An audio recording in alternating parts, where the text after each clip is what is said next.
Walang milyon. Wala nga. Kala ko ba ready na? Ha? At milyon palakpak para sa ating Global Ambassador, Mr. Anthony Gatchalian.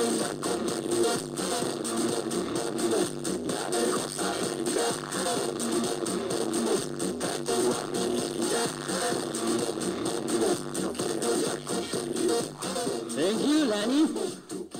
Pwede po ba natin palakpakan? Napakagandang Miss Lani Leonor. Okay. Parang sama ng tingin nyo sa akin. Anyway, magandang lalaki po ako sa inyong lahat. Anyway, once again, my name is Dingdong Dantes po. Ang palayaw ko po ay Dennis.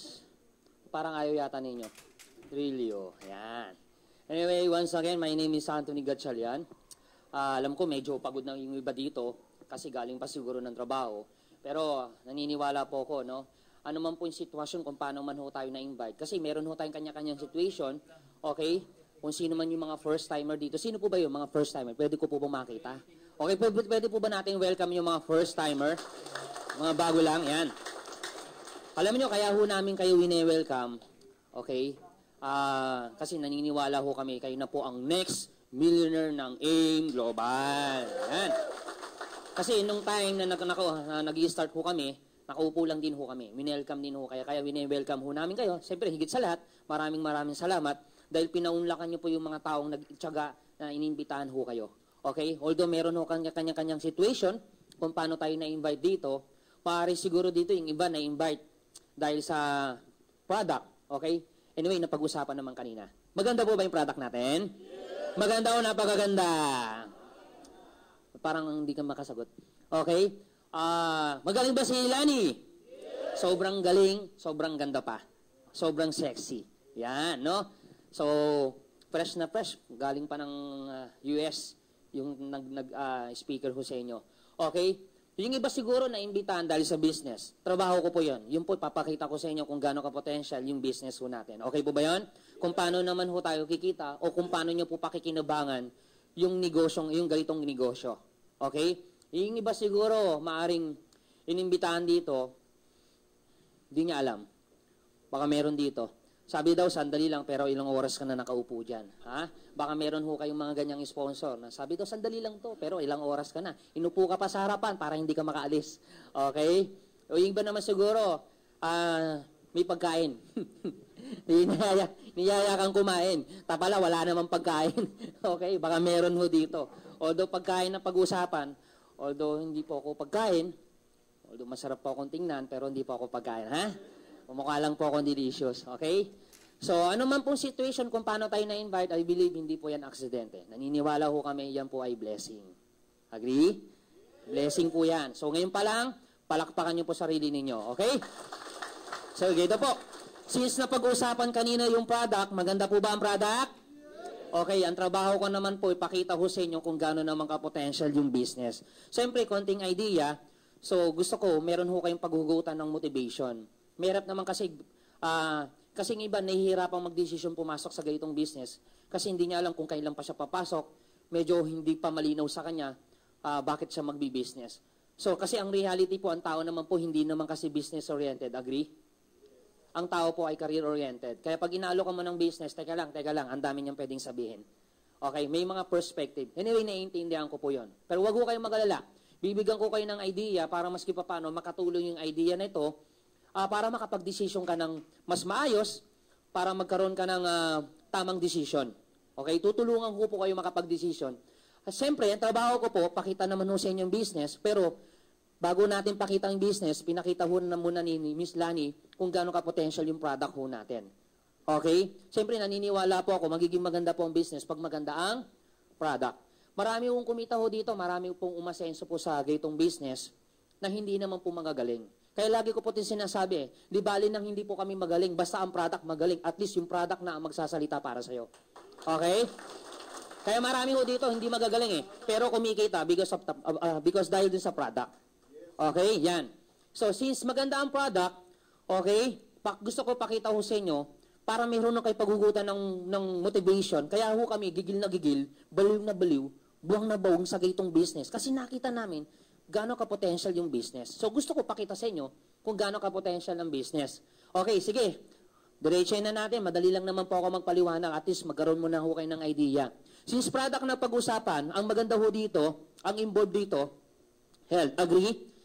Kanina, pinag-usapan ng product. Kasi ang involved dito sa product ho natin is health. Okay? So maganda po bang negosyo ang health?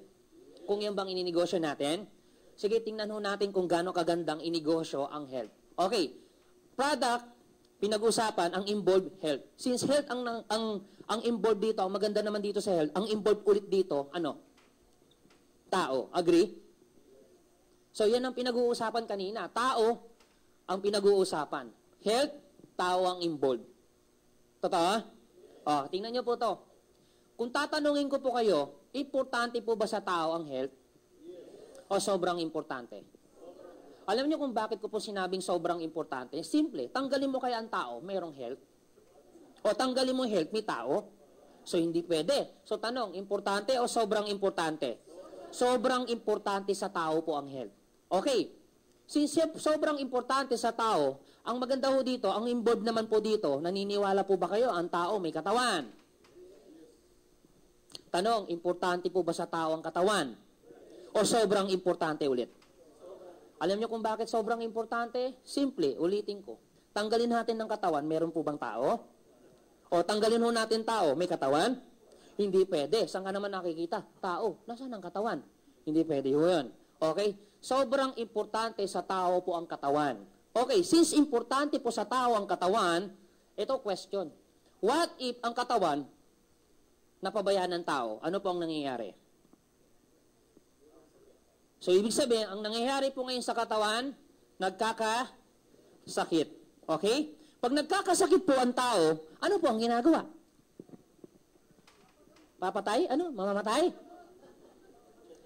Anong ginagawa? Nagpapacheck up, nagpapagamot. Pag nagpapagamot po ang tao, ano ang binibili? Siyempre, gamot ang binibili. Okay, tanong, ang gamot, gastos po hindi? Siyempre, gastos po yan sa panahon ngayon, wala na po libre. Kung meron man libre po sa PGH po, yun nga lang, pipila ka. Sobrang haba, kaya yung pagdating ng tao doon, patay na. So, sobrang haba ng pila. Okay, tingnan niyo po to ha. Gastos hindi. Okay, pag hindi mo ginastosan ang gamot, anong mangyayari sa sakit? Lalala. Totoo? So, pag lumala ang sakit, anong mangyayari sa katawan? Papatayin nyo na kagad? Gusto nyo talagang patayin? Mamaya na natin patayin to. Okay, darating ho tayo dyan. Patayan po to, wag ho kayo mag-alala. Okay. Ano mangyayari? Hindi mo na mamamatay. Manghihina muna. Kasi yun ang gusto ng tao eh. Bago siya magpa-check up, kailangan hinang-hina na siya. Kailangan malalang-malala ang sakit. Totoo hindi? Hindi mo masasabing Pilipino yan. Masasabi mo Pilipino yan, pag malala ng sakit, saka nagpapa-check up. Yun ang Pilipino. Okay? Ang tanong, sino po dito siguradong wala siyang sakit? Taas ang kamay. Ibig sabihin, may sakit pala kayo lahat. Tapos na ako dito. Okay. Okay. Simple. Mahirap sumagot kung gaano ka kasi kung di ka sigurado kung may sakit ka. Dahil una-una, para malaman mo wala kang sakit, simple, magpa-check up ka. Ang tanong, sino po ba dito nagpapa-check up? Taas ang kamay. So, hindi ngayon sigurado. Kung may sakit ka, wala. Kasi malalaman mo yan, pag nagpa-check up ka, pag nagpa-laboratory ka, doon mo malalaman. Eh, tanong, nagpapa-check up ba talaga ang Pinoy? Takot magpa-check up. Bakit? Pag nagpa-check up siya, malalaman niya yung sakit niya. Natatakot ho siyang malaman kung may sakit siya o wala, kaya ayaw magpa-check up. Kaya ang tao, dumarating talaga sa point, saka lang siya nagpapa-check up pag may sakit. So, tingnan niyo po to ha. Pag lumala ang sakit, anong nangyayari sa katawan? Nanghihina. Pag nanghihina ang katawan, sa tingin niyo po ba katawan lang nanghihina? Sa katawan lang po nagkakaproblema? Hindi po. Alam niyo kung ano? Ito pa oh. Kaya mo ba magtrabaho may problema katawan? Hindi. Alam niyo po ba, kahit meron kang 1 milyon sa bulsa, pag masakit ang ngipin mo, may enjoy mo ang life mo? Hindi. Hindi. Tanong, sakit pa lang ng ngipin yan, ang hirap na mabuhay ng maayos. Eh, paano pa kaya kung may cancer ka, may diabetes ka? Di mas lalo. Okay?